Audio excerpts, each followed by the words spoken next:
السلام عليكم ورحمة الله وبركاته. عاملين ايه يا حبايب قلبي؟ يا رب تكونوا بخير وكويسين. طبعا زي ما انتوا عارفين انه التحديث هينزل النهارده في مصر الساعة 6، فلازم اديكم النهارده اماكن البيض والكود.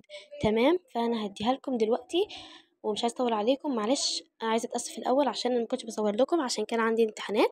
فطيب يا جماعه معلش عشان خاطر انا مستعجله جدا عشان خاطر اوريكم الفيديوهات بسرعه، واصلا عقبال ما الفيديو ده ينزل احتمال الابديت ينزل، فمش هتلحقوا يا جماعه. بسرعه جمعوا البيض. تمام، وكمان الكودات يلا هوريها لكم مش هطول عليكم.